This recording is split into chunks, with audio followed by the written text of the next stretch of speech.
ang isang madiskarteng ina. Gagawin lahat para sa pamilya. Tulad na lang ni Nanay Rosita na mahigit 20 taon nang nagtitinda ng agahan at ulam para may pantustos sa pamilya. Pati na ibang pwedeng pagkakitaan, sinubukan na niya. Talagang hindi matatawaran at dapat tularan ang sipag ni Nanay Rosita. Alamin pa natin ang kanyang storya dito sa Kwentong Kabarangay.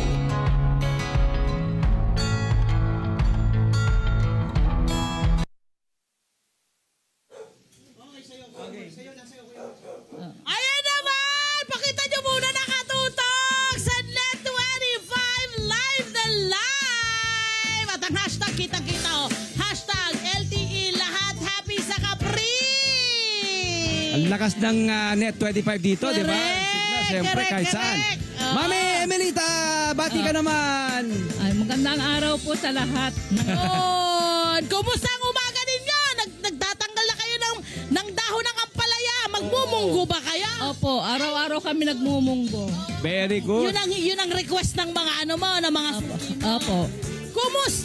Kumusta po kayo sa pagtitinda po ninyo? Bakit nyo po naisipan na maging karinderya vendor kayo? Kasi po, marami akong anak. Ilan ho ba ang anak ko ninyo? 7. 6 na lalaki. Isa ang babae.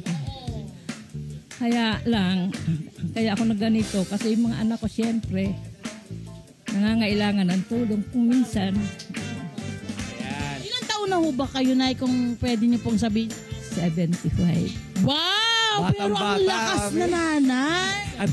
Mami, sino po ang nasa likod po natin? Kapatid ko po. Ayan. Ang pangalan niya? Si Resty. Hi, Kuya Resty! Hi, Kuya Resty. Kaway-kaway lang po. Ang swerte na may ganyan, my friend. Kita mo? Magkatulong sila, no? Nagtutulungan talaga magkakapatid, ano? Siya Ang ang pamilya. tagapamalengke. Opo, Gaano katagal purchaser. na ho itong inyong pagkakarinderya? Alam niyo ho, hindi lang naman ho karinder ang inaano ko rito. Magmula nung dinala kami rito, nag-sidewalk vendor ako ng mga, Opo. yung prito-prito. Opo. Yung fishball, swim ball, yan. Yun ka nag-start ng Opo. pagtitinda mo? Opo. Tapos, nag-ano ako ng almusal, hanggang sa nagkaroon na kami ng lutong ulam. Pagpasok mo nga rito, amoy ulam, ang bango-bango ng ulam na niluluto. Anong menu natin ngayon? Anong niluluto natin ngayon? Kaldereta, Okay. saka giniling, Aba, sinigang. kayo po magkapatid ang nagluluto. Opo. Kayong dalawa. Kami. Opo. Ilan kadalasan ang inyong kumbaga ulam na ino-offer sa inyong mga suki araw-araw? Mga 10. 10. Naubos po lahat. Opo. Minsan, before 12, ubos na. Yung ibang mga customer ko, hindi pa Naghahanap pa! Mula anong oras po kayo bukas hanggang anong oras? Mga 2. Hanggang 2 o'clock ng hapon. Hapon, na. ubos na yun agad. Opo. Tapos pahinga na kayo. Oo, Okay, kaya mabuti. pagpahinga, nagno-notebook ako. Opo, opo. Tapos sa gabi magtunaw kami Ito nga mga dishwashing. kabarangay, sa niyang ginagawa, Ayan. meron pa po siyang isang negosyo. Oo. Ano po itong ating negosyo ng magbebenta po na paggawa ng... Tahi lang po kami. Nagtatahi kayo. Opo. Binabind nyo. Opo. Ito Isang po. box, Opo. 42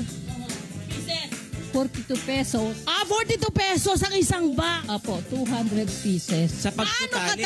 Gaano katagal mo ginagawa yung isang box na yun? 2 oras. 2 oras na ito. Kailan niyo po ito ginagawa? Kasi meron po kayo isang malakas Sa na negosyo. gabi. Sa gabi po. Sa gabi. Ito, Anong oras kayo natutulaw? 10. Tapos gigising ng anong oras? 4. 4. Okay. Sige. Sabay lang tayo nagigising nun, mami. Huwag ka mag-alala. Marami tayong sabay-sabay ko. Yung napakaraming challenge po ng inyong pagiging karinderya owner at itong inyong meron pa siyang peanut butter. Nagbebenta pa siya. Meron pa siyang peanut butter business. Opo. Kayo po nagbobote. Opo. Reselling po ang ginagawa niyo po. Pinapagawa. Opo, sa palengke. Sa akin ang recipe. Opo. Yun lang po. Ang husay. Sarili mong recipe yan. May kailangan namin matikman yan mamaya. Hindi lang yan, my friend. Ayun pa. Ito pa. Yan dishwashing, bago kami matulog, titutunaw na ho namin. Kayo rin ang gumagawa. Opo. Dalawa lang kayo nito. Ako lang po. Opo. Okay, Mami. Hindi, friend, wait lang ha. Oh, go Shout lang. out sa mga tamad. Oo. Shout out sa mga ayaw bumangon at magtrabaho para sa pamilya. Na mas bata sa 75 years old. Oo, di ba? Saan niyo po hinuhugot ang lakas? Sa kukuha ang lakas? Sa mga apo. Sa mga apo, no? Yung motivation, mga inspirasyon niyo po, ano? Ilan na po apo niyo po? 15. Aba, kay Rami. Ang mga anak niyo po, nakakatulong din po ba? Oo, Ang mga apo. ang sumusuporta sa akin talaga yung anak kong panganay. Opo. Pangalan ni shout out Si Nenita, Mabuhay ang mga panganay. Nenita Enovejas. Neneta. Ha, I love you. Alam mo na. Oo, yung buong pamilya niya, syempre, ano? Opo. Nay, bakit sa edad ninyo, sobra po kayong kurasya. Sobra talaga Sipag. kayong sumisipag. Sobra kayong lahat na lang ng racket ay Pag hindi ka man ho kumilos kasi Magugutom ka. hindi sa magugutom yung nanghihina. Sa ikaw mismo, Pakiramdam ko, hinahanap-hanap mo. malulung po ako. Totoo po, ano? Kaya nga yung panganay ko, tumigil ka na dyan. Anong tumigil? Pag tumigil ako, goodbye earth na ako.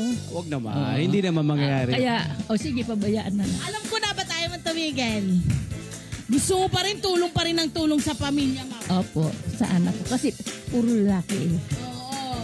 Hindi ka tumitigil pati sa mga apo. Ano? Opo. Talaga, anong pakiramdam ng ikaw ay nakapagbibigay pa rin ng tulong sa pamilya po ninyo, sa mga anak po ninyo? Satisfied ako. Satisfied ho kayo. Parang ngayon, nakikita ko, ini-enjoy nyo na lang po, ano? Na-enjoy kayo, ano? Para hindi mo maisip kung ano magiging problema. Sa dami ng problema. Tapos kumikita po kayo, ano po? Aba, palakpakan naman natin si nanay. Oy, pero ito ha, isa-shoutout ko rin yung mga anak niya, yung kanyang mga anak na mga lalaki. Ala, uy, ha? Paminsan-minsan, kumustahin niyo yung nanay ninyo? Alam niyo yung simpleng masarap na tanong na, Nay, how are you? Diba? Ang sarap sa pakiramdam. Pagka ano naman pag birthday ko, dito na sila lahat. Ano pakiramdam pag nakikita mo sila lahat dito? Pati Araw-araw nandito sila. Kaya lang, mas special yung birthday ko. Nandito sila lahat. Dito kami lahat kumakain. Mahusay. Magkano po kinikita natin sa lahat ng tinatrabaho natin at binibenta, Mami? Ay, Hindi mo kailangan sa sakto. Parang approximate, estimate ba? kung ano talagang Kung pagsisipagan, maraming bibili. mahigit 1,000. Aba. 1,000. Pero my friend, yung 1,000 na yon ay talaga namang pahirapan bago niya. Talagang gumagapang siya sa hirap. Kasi ang dami niyang ginagawa. Yung puyat lang, yung pagod, yung pagluluto. Kasi ang isang dish bago mo maluto, bigyan mo ng isang oras yan. Pati yung pagtadtad. Oo. Pero alam niyo ba, hindi ko parang hindi ko maramdaman yung pagod. Oo. Ine-enjoy mo kasi ano po. Meron pa po kayong pangarap sa buhay o gusto pang gawin? Ay, kung sa pangarap, marami ho. Talagang gusto kong, hindi naman yumaman. Umangat lang konti Maging para. komportable. Yun lang. Mangyayari Kasi yun. mga anak ko, mga taktanon man may mga pamilya na sila. Opo. Maski pa paano, nakatapos naman yung iba. Opo. Bakit po kayo emotional? Ay, huwag yung mata ko kasi yung ako. Ay, Nagluluha. ano pala siya? Nagluluha. Opo. Pinacheck nyo na po ba yan? Oo. Ano daw ang sala? Wala rin ang dami ng gamot na inanon. Wala rin. Okay lang naman. Ayun naman ang masaya dito, my friend. 'Di ba? Ang bawat pamilya naman ho talaga kanya-kanya ng kumbaga atake kung paano magsusurvive sa pang-araw-araw. At gusto ko pong pwede ho bang bigyan nyo ng encouragement ang mga nanay. Nakagaya ninyo, kagaya ni nanay, 7 yung naging anak niya. Pero talagang hindi kayo tumigil. Ano ho ang inyong mensahe sa mga nanay? At tatay na rin. Mahalin nila ang kanilang mga anak. Lalo na yung kasalukuyan nagpapalaki. Huwag nilang pabayaan ang ugali. Yun. Kasi yung nakikita ko, ang daming mga batang malilit pa lang. Napapabayaan sa kalsada. Bali, sa labas. Opo. Nap- na- Mabuti na lang may Nagiging mga katulad bagam. niyo po. Opo. Alo. Alam niyo, ang mga anak ko na maliliit, pagdating ng alas 6, kailangan nandito. nasa bahay na. Kumbaga, meron ho kayong tamang pagdisiplina po at tamang kung ano yung ito yung gusto kong mangyaring sa ugali ng mga anak ko paglaki nila. Siyempre, kasi ang gusto rin siguro ni nanay, maipasa niya rin sa mga apo. Oo. Diba? Kaya kailangan mula pa lang sa anak, tama na. Ano ho ang mensahe. inyong, correct, ano ang inyong mensahe muna sa inyong mga anak? Yung ginawa kong aruga sa kanila, gawin nila sa anak nila. Para pagtanda nila, mahalin din sila. Yun. O mga anak ha. Pagmamahal nga naman ng Mga binuhos. anak ni nanay ha. Oo. Makinig ha. Sana'y nanonood kayo ha. Oo. Ayan ha. Makinig kayo, ha? At para sa mga nanay din natin na may mga anak. Ano po? Tama po. Ano? Hello po mga Kanet 25! Si Kuya Tony Pet po ito mula sa Love Tony Pet and Everything. For more Love Tony Pet and Everything updates, just click on our subscribe button and follow us on our Net25 social media pages at Net25 TV and at Net25 Entertainment Facebook. Magkita-kita po tayo!